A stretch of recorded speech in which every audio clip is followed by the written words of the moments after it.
Hey, what the flick? Walking Dead review. This is Tim Frisch, Francis Maxwell. The Walking Dead Season 7, Episode 15, Something They Need. Well, we get 3 storylines this week, interwoven with each other. A pretty solid penultimate episode to the season finale. Yeah.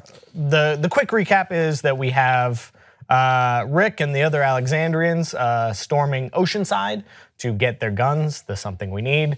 We have Sasha at the sanctuary. She's been taken prisoner and she talks to Negan and Eugene. And the other storyline is at Hilltop. Maggie and Gregory kind of work out their stuff and take care of some walkers. Maybe there's progress, maybe there's not, but we're moving forward in that storyline as well. Yeah, Gregory's becoming so much less likable. He's so dispensable, man. I'm sorry, less likable? Yeah. You like Gregory less now, so you liked him some before.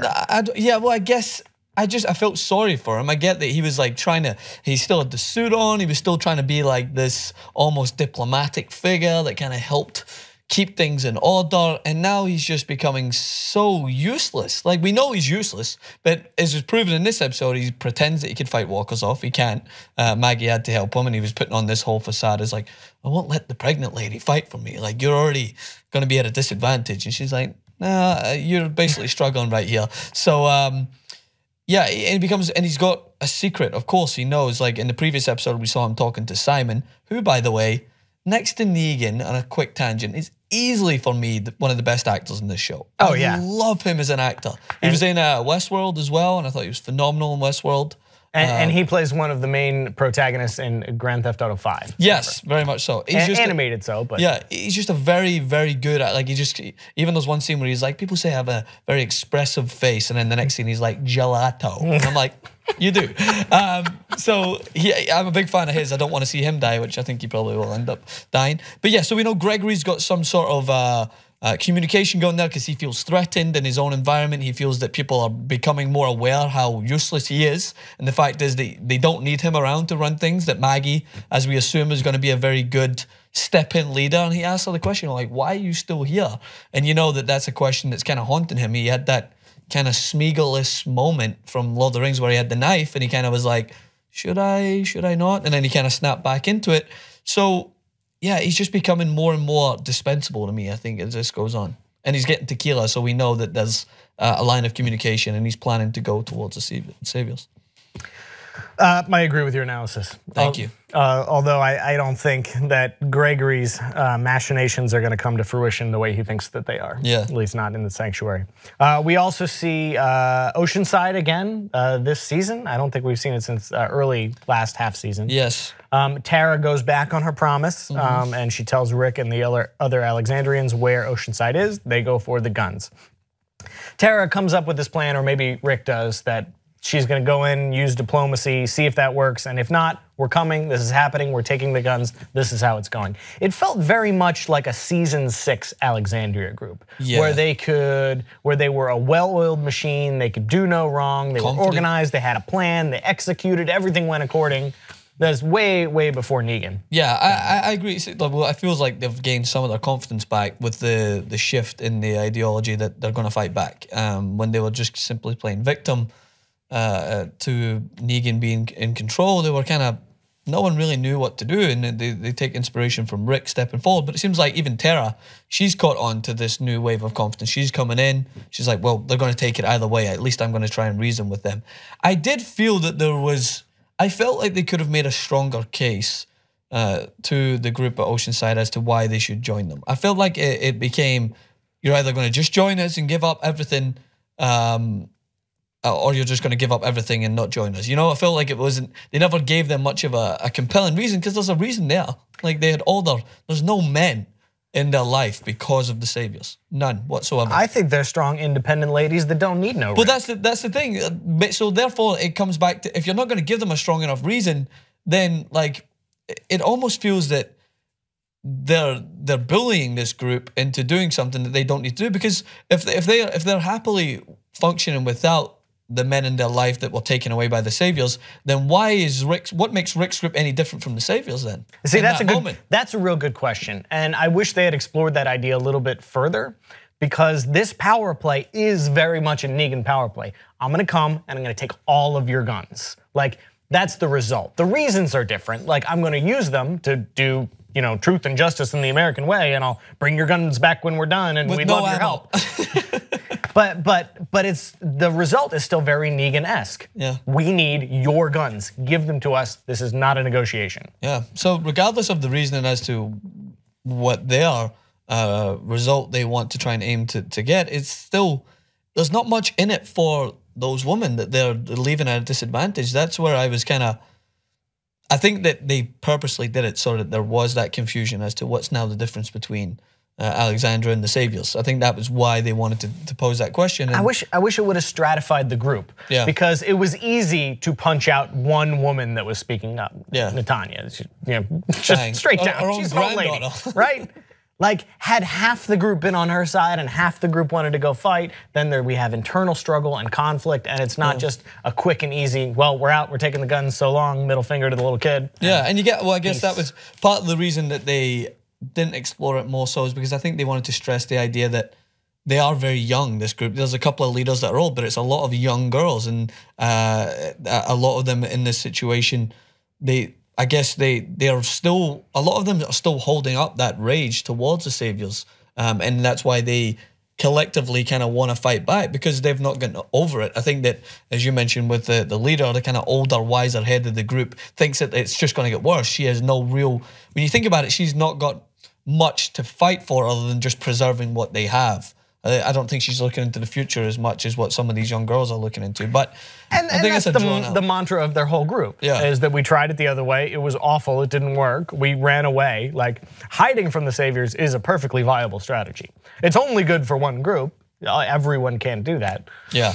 So I guess the next storyline to talk about is Sasha and what's going on with her and Eugene. So she is not killed like we originally speculated last week, because she's got a new Star Trek show. Yeah. But she is held captive, and she gets the same offer that Eugene got. Yes, she did. And she had a very creepy individual, another despicable, horrible savior man who's coming in to do whatever. And Negan proves again that he doesn't tolerate anyone stepping outside of his boundaries, and he uses it as a means to kind of provide a light at the end of the tunnel for Sasha. She's like, kind of like, see what I did for you? Now you should be maybe coming around to the idea that I'm not that bad. So was that a setup? Was that a Negan good cop, bad cop thing? I'm gonna send this disposable Rapey Dave guy in, and he's gonna do what I expect him to do because he's Rapey Dave, and then I'm gonna come in and kill him, and then I'm gonna be your friend, and that's a motivation for you to join us because I value your skills more than Rapey Dave. Yeah, well, I'm again, done with Rapey Dave. we've talked about Negan before. It doesn't take much to please him, and if you try to overcomplicate things, he doesn't like it. He just likes to be told things that are kind of like badass and have actions speak more so than anything else. Like, he's immediately drawn to Sasha because she came in, as he said it, with her big old beach-sized lady balls and just completely shot up the place regardless of what the consequences would be. And that's something that he, I think, aspires to have in his group, but at the same time, you can't step too far out of it. You have to be badass, but you have to be badass in his way. You cannot kind of get too big for your boots in a way. So I think that's what he's trying to figure out, whether or not she could be useful within that sort of realm, or whether or not she could maybe try to step outside the lines again, which she completely has the intention of, because she asks Eugene if she can have something that could kill herself, but I guess it was for to be used on Negan, because when he gave her a pill, there's not much she can do with that unless she plants it in his food or something like that. That's how I read it too, is that what she really wanted the weapon for was for Negan in a suicide mission type thing. Yeah, so I don't know, like, either the character of Eugene is playing a very interesting storyline, or he's just been acting it he's acted it out very well, but I just don't see his character arc anymore, because I don't see how he drew on his back again from becoming a coward again, because he's done it so many times and he's kind of fluctuated back and forth. And I figured that, is it now just survival with him, or does he have another plot kind of deeper within when it comes to taking care of Negan? Because I think that's something that I could see maybe emerge from the dust. I mean, Eugene's an opportunist. He knows what he has to do to survive. You know, we spent a couple seasons building up what we thought was an allegiance to Rick and his group, who took care of him and saw value in him.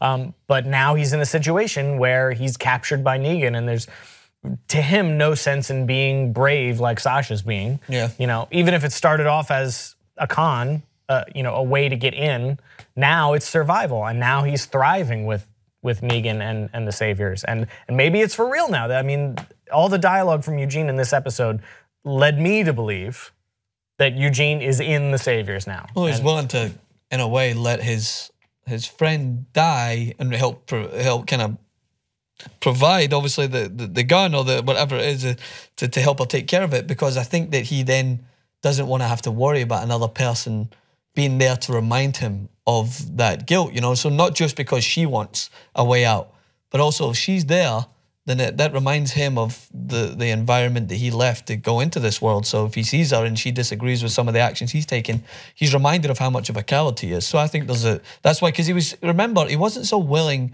to help kill the young lady who happened to be one of Negan's wives. Yeah.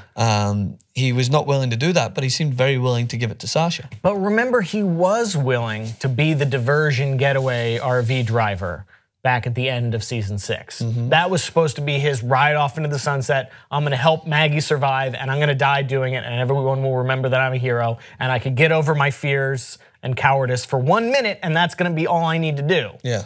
And he did it, and he lived. And so now he's faced with the opportunity to do it again, and he realizes how scary it was the first time, and he doesn't think he could do it. Yeah, it's complicated. Like I'm just trying to figure out. I don't know whether he has.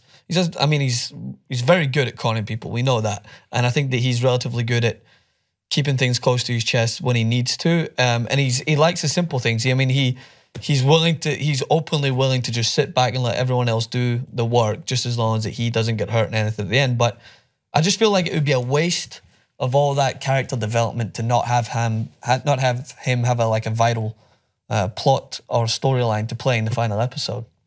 I don't mind it. I think you don't mind? I think some people in this post-apocalyptic world don't have to be heroes. They can go continue to be cowards. They could switch teams. They could do whatever. Yeah.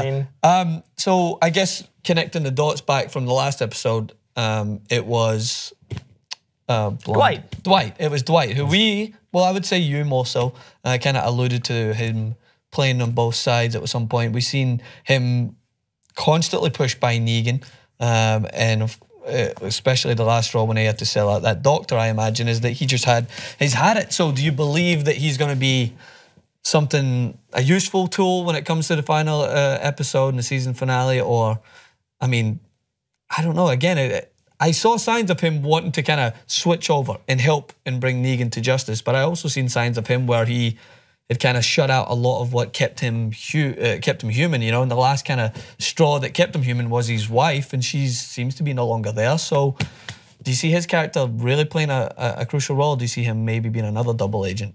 Yeah, the read that I had was that the show was setting him up to be a sympathetic character because he had an out. He had a life after Negan planned. He was able to hold on to some shred of humanity in him, and then after his wife left, I don't read that anymore.